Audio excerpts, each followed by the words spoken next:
আমার আপনার যদি আমল থাকে তাহলে নবীজি বলছেন ইমানদারের মৃত্যুর যন্ত্রণা একটা পিঁপড়া কাটার চেয়ে বেশি নয়। ইমানদারের মৃত্যুর যন্ত্রণা একটা ছোট্ট শিশু মায়ের কোলে দুধ খাইতে খাইতে যেমন করে ঘুমিয়ে যায়, ইমানদার যদি কখনো মরে যায় তাহলে সেই রকম করে ইমানদারের জানটা বের হয়ে যাবে। আর ইমানদার যদি বেঈমান হয়, অর্থাৎ মানুষ যদি বেঈমান হয়, যদি বদকার হয়, তাহলে তার যে কি কষ্ট হবে যদি পৃথিবীর কেউ জানতো, তাহলে সে জীবিত থাকা অবস্থায় কোনো দিনও আর আহার করতো না, শুধুমাত্র আল্লাহর ইবাদত বন্দেগী। মুসলমান ভাইরা, এখনো সময় আছে, আমার আপনার সাবধান হওয়ার প্রয়োজন আছে না নাই? একটু আওয়াজ করে বলেন আছে না নাই? প্রচন্ড গরম, আপনারা দেখতেই পাচ্ছেন আমি কি কষ্ট কথাগুলো বলছি। আমার ভাইরা, আমরা আজকে থেকে ইনশাআল্লাহ নিয়ত করতে পারি, কারণ ভালো কাজের নিয়ত যখন করবেন আল্লাহ পাক ওই ভালো কাজের নিয়ত করার মাধ্যমে আল্লাহ পাক আপনার আমলনামায় তখন থেকেই অর্ধেক সওয়াব দেওয়া শুরু করবে। মারহাবা বলেন। আর যখন আপনি ভালো কাজটা করবেন তখন পুরোপুরি সওয়াব দিবেন। তো এখন থেকে তো আমরা নিয়ত করতে পারি যে হায় আল্লাহ, বিগত দিনে যা অন্যায় অপরাধ করেছি তো করেইছি, আগামীতে যতদিন বেঁচে থাকবো আমার আপনার দ্বারা যেন আর কোনো অন্যায় না হয়। এই নিয়ত করা যাবে ইনশাআল্লাহ, এই নিয়ত করা যাবে ইনশাআল্লাহ। আমি আপনাদেরকে ওয়াদা করতে বলবো না, কারণ ওয়াদা করে যদি ওয়াদা না রাখতে পারি তাহলে আর ঝামেলা হবে। অতএব আমরা নিয়ত করব যে আল্লাহ যেন করার তৌফিক দান করে। আমরা সকলে বলি আমিন। আরেকটু আওয়াজ করে বলি আমিন। প্রিয় ভাইরা, আসলে বাড়ির মাহফিল প্রচন্ড গরম, তারপরেও 11:23 বেজে গেছে। আপনারা সারাটা দিন পরিশ্রম করেছেন, ঘুম চলে আসছে অনেকের চোখে। কারণ ঘুম যদি চলে আসে সারাদিন পরিশ্রম করার পরে, যত ভালো কথাই আপনি বলেন, ঘুম যদি আসে ওই কথাগুলো আর কাজে লাগে না।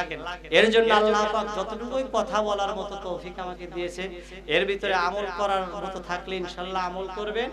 আর আমার জন্য দোয়া করবেন আল্লাহ পাক যেন কোরআন এবং হাদিস থেকে হক কথাগুলো বলার মতো তৌফিক দান করে। আমরা সকলে বলি আমিন। অনেকেই আমাকে হয়তো চেনেন, যেহেতু আপনাদের এই মসজিদের মাহফিলে আমি আসছিলাম, আর অনেকেই হয়তো চেনেন না। এই যে মুকুল সাহেব আছে না, উনি আমার দুলাভাই হয়, আবার জলিল সাহেব আছে, উনিও আমার দুলাভাই হয়। তো কারোর যদি কখনো প্রয়োজন হয় ওনার সাথে যোগাযোগ করবেন, আমার জন্য দোয়া করতে পারবেন ইনশাআল্লাহ। দোয়া করতে পারবেন। أنفسنا وإن لم تغفر لنا وترحمنا لنكونن من الخاسرين ربنا لا تزغ قلوبنا بعد إذ هديتنا وهب لنا من لدنك رحمة إنك أنت الوهاب। হায় আল্লাহ তাআলা, গভীর রজনীতে মাওলা সেই ইশার নামাজ আদায় করার পর থেকে এতক্ষণ পর্যন্ত কোরআন হাদিস থেকে মাওলা আলোচনা করা হলো। যদি এই আলোচনার ভিতরে কোনো ভুল ত্রুটি হয়ে থাকে, ভুলগুলো মাওলা তোমার গফফার নামের ওসিলায় maaf করে দাও। এর যা সব হয়ে থাকবে সবটুকু লক্ষ কোটি গুণ বাড়িয়ে দিয়ে সর্বপ্রথম বিশ্ব নবী জনাবে মুহাম্মদুর রাসূলুল্লাহ সাল্লাল্লাহু আলাইহি ওয়াসাল্লামের রওজা মুবারকে পৌঁছে দাও। तमाम পৃথিবীর মাটির নিচে যত মুসলমান নরনারী শহীদ হয়ে গেল গো আল্লাহ, তুমি সকলের আরো আর উপরের সবগুলো পৌঁছে দাও। খাস করে এই সকনিয়াল গ্রামের আনাসে কানাসে ঝাড় জঙ্গলে উন্মুক্ত ময়দানে যে যেখানে 3খানা 5খানা কাপড় পরিধান করে এতিম কাঙ্গাল হয়ে মাটির সাথে মিশে গেল গো আল্লাহ, তুমি তাদের সকলের উপরের সবগুলো পৌঁছে দাও। হায় আল্লাহ তাআলা, আমরা যারা হাত তুললাম, হায় আল্লাহ তাআলা, আমাদের আপন আপন পিতা মাতা, ভাই বোন, দাদা দাদি, নানা নানি, আত্মীয় স্বজন, এমন কেউ নাই যেই তার আপনজনকে হারাই নেই গো আল্লাহ। কেউ জন্মদাতা পিতাকে হারালাম, কেউ বা জনম দুঃখিনী মাকে হারাইলাম, কেউ স্ত্রীকে হারাইলাম, কেউ কলিজার টুকরো সন্তানকে হারাইলাম। রে আল্লাহ, ও দরদের আল্লাহ, সেই যে আপন জনকে দাফন করে আসলাম, আজও জানতে পারলাম না কবর তাদের সাথে কি ব্যবহার করে। ও দরদের আল্লাহ, যদি কবরে কোনো আযাব হয়ে থাকে, মাওলা তোমার গফফার নামের উসিলায় কবরের আযাব তুমি আল্লাহ মাফ করে দাও, কবরগুলো ইয়াউমাল কিয়ামত পর্যন্ত জান্নাতুল ফিরদাউসে পরিণত করে দাও। হায় আল্লাহ তাআলা আমাদের গুনাহের দিকে তাকিও না রে আল্লাহ, তোমার রাগ হবে, তোমার গোসা হবে।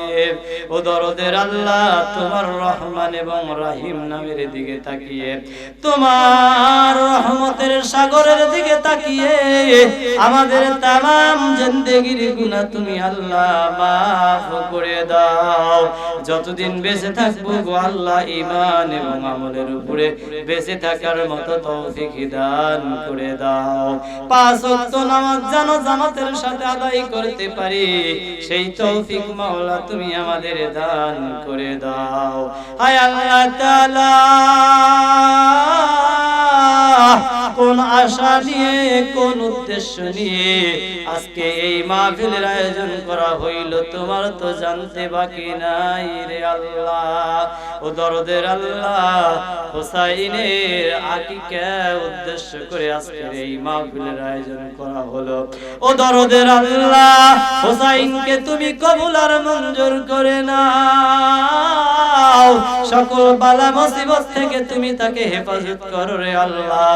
আসমানি বালা আসমানে তুলে নাও, জমিনের বালা মাওলা জমিনের ভিতরে ডাবিয়ে দাও গো আল্লাহ। ও দরদের আল্লাহ তোমার রহমতের কোলে তুলে দিলাম রে আল্লাহ, তোমার কুদরতের হাত দিয়ে মাওলা সকল বিপদ থেকে তুমি এই হোসাইনকে হেফাজত করিও রে আল্লাহ। ও দরদের আল্লাহ এই বংশের ভিতরে যারা কবরে চলে গেল তুমি প্রত্যেকের কবরের আযাব মাফ করে দাও, সকলকেই মাওলা সকলের কবরগুলো রিয়াজুল জান্নাহ হিসেবে কবুল আর মঞ্জুর করে নাও। আমরা যারা বেঁচে আছি আমাদের পূর্ণ হেদায়েত দান করে দাও, ঈমান নামক দৌলত নিয়ে যেন কবরে যেতে পারি সেই তৌফিক তুমি আমাদের দান করো রে আল্লাহ। রব্বির হামহুমা কামা রব্বায়ানি সগীরা, রব্বির হামহুমা কামা রব্বায়ানি সগীরা, হাসবুনাল্লাহু ওয়া নি'মাল ওয়াকিল, নি'মাল মাওলা ওয়া নি'মান নাসির। سبحان ربك رب العزة عما يصفون وسلام على المرسلين والحمد لله رب العالمين.